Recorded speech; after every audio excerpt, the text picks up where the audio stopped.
বিসমিল্লাহির রহমানির রহিম।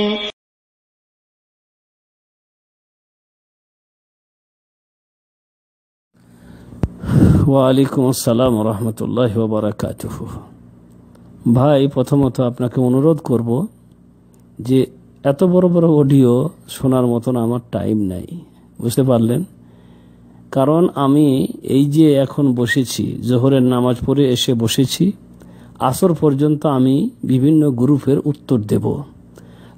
আপনার একটা ভিডিও শুনতে যদি আমার 10 মিনিট লেগে যায়, তাহলে আপনি বলুন আমি কটা প্রশ্নের উত্তর দেব। তবে তার একটুকু সামান্য আমি শুনলাম। আর ভাত একটা টিপলেই বুঝতে পারা যায় যে সব ভাতগুলোই হয়ে গেছে। তার ব্যাখ্যা দেখেন, সে বলছে রাসূল করিম সাল্লাল্লাহু আলাইহি ওয়াসাল্লাম কোনো হাদিসের কিতাব আমাদেরকে দিয়ে যাননি, তিনি জীবন্ত হাদিস দিয়ে গেছিলেন সাহাবায়ে কেরাম। অথচ তিনি মিথ্যা বলছেন। তিনি বা তারা সাহাবায়ে কেরামদের অনুসরণ করেন না। কারণ সাহাবায়ে কেরামগণ বর্ণনা করেছেন, আল্লাহ নবী বলে গেলেন, তারাকতু ফীকুম আমরাইন, আমি তোমাদেরকে দুটো জিনিস দিয়ে গেলাম, তোমাদেরকে দুটো জিনিস দিয়ে গেলাম। একটা হচ্ছে কিতাবুল্লাহ, আল্লাহর কিতাব, আর দ্বিতীয় হচ্ছে সুন্নাত নবীহি, নবী করিম সাল্লাল্লাহু আলাইহি ওয়াসাল্লামের সুন্নাত। এটা মুআত্তা, ইমাম মালিক তার মুআত্তা গ্রন্থে এই হাদিসটি বর্ণনা করেছেন। তো আল্লাহ নবী বললেন, আমি তোমাদেরকে কিতাব দিয়ে গেলাম আর আমার সুন্নত মানে হাদিস দিয়ে গেলাম। তিনি একথা বলেননি যে আমি তোমাদেরকে কিতাব দিয়ে গেলাম আর সাহাবাই কেরামদেরকে রেখে গেলাম, তোমরা তাদের অনুসরণ করবে, তা কিন্তু বলেননি। বরং তিনি বললেন যে আমি তোমাদের মাঝে আল্লাহর কিতাব আর আমার সুন্নত মানে হাদিস দিয়ে গেলাম। তার এখানে প্রশ্ন কি বুখারী শরীফ আল্লাহর নবী লিখে গেছেন? জি না, আল্লাহর নবীর হাদিসগুলো এবং কোরআনটাও কোরআন আকারে ছিল না। তাকে প্রশ্ন করবেন, আল্লাহর রাসূল সাল্লাল্লাহু আলাইহি ওয়াসাল্লাম কি এই কোরআন আমাদেরকে দিয়ে গেছেন? তাকে জিজ্ঞাসা করবেন।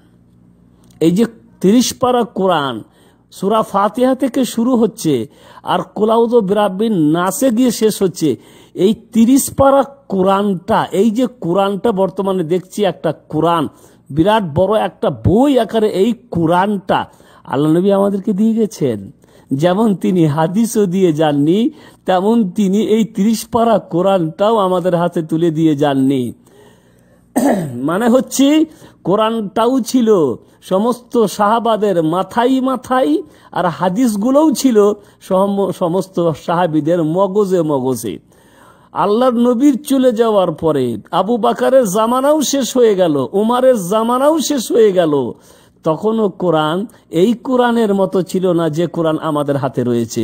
তারপরে সাহাবায়ে কেরামগণ যখন একটি একটি করে শহীদ হতে লাগলেন, তখন ওসমান গনি রাদিয়াল্লাহু তাআলা আনহু, কাজটা অবশ্য আবু বকর থেকেই শুরু হয়েছিল অল্প অল্প করে, কিন্তু ওসমান গনি রাদিয়াল্লাহু তাআলা আনহু চূড়ান্ত নির্দেশ দিয়ে এই কাজটাকে সম্পূর্ণ করলেন যে এইভাবে সাহাবায়ে কেরামগণ দুনিয়া থেকে চলে যাবেন, আর তাদের সাথে যত কোরআন ও হাদিস রয়েছে সেগুলাও চলে যেতে পারেন।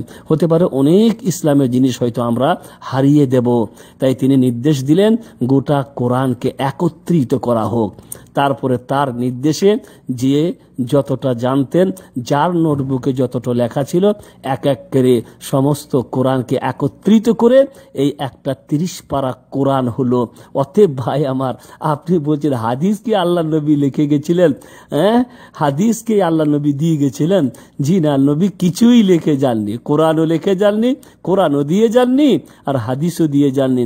কোরআনও ছিল সাহাবীদের মাথায় মাথায়, আর হাদিসও ছিল সাহাবীদের মাথায় মাথায়। আল্লাহর নবীর সাহাবী উসমান গনি রাদিয়াল্লাহু তাআলা আনহু কোরআনকে একত্রিত করলেন।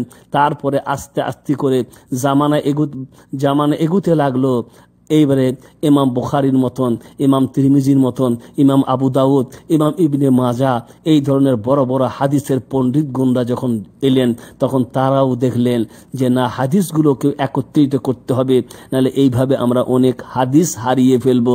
তখন তারা ওই তাবেঈন, তাবেঈন এবং সাহাবা, এরা হচ্ছে তাবেঈনদের মধ্যে, এরা তখন সাহাবীদের সাথে যোগাযোগ করে তাবেঈন, তাবেঈনের মাধ্যম দিয়ে যার কাছে যত হাদিস ছিল একত্রিত করে করে বিভিন্ন জায়গা থেকে, বিভিন্ন সূত্র থেকে যাচাই বাছাই করে, এই যাচাই বাছাইয়ের নিয়ম পদ্ধতি অনুসারে ইমাম বুখারী রাহমাতুল্লাহ আলাইহি যে নিয়ম পদ্ধতি বানাইলেন, সেই নিয়ম পদ্ধতি হিসাবে বিশ্বের সমস্ত আলেমগণ এ কথা বলতে বাধ্য হয়েছেন যে আল্লাহর কিতাবের পরে যদি কোনো কিতাব থাকে তাহলে হচ্ছে বুখারী, কারণ বুখারীতে কোনো ভেজালযুক্ত জালজয়ীফ হাদিস নেই।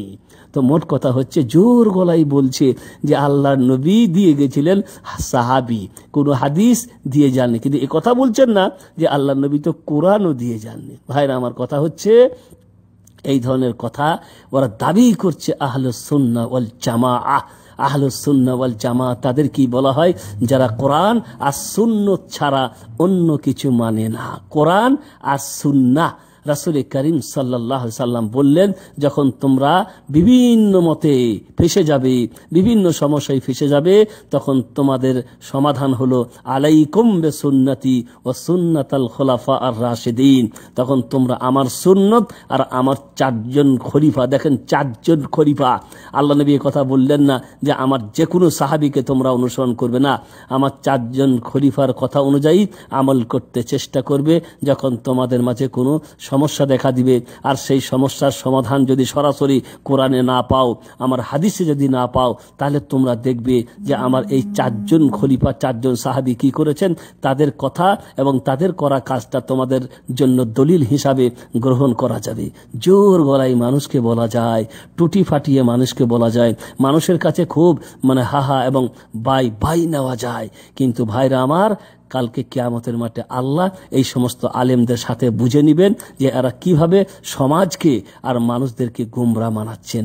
আহলুস সুন্নাহ ওয়াল জামাআহ বলছে, অথচ সুন্নতের কাছেও এরা নাই। বলছে কোরআন আল্লাহ রসুল দিয়ে গেছেন, হাদিস দিয়ে যায়নি। তার মানে কি হাদিস মানতে তারা রাজি নয়?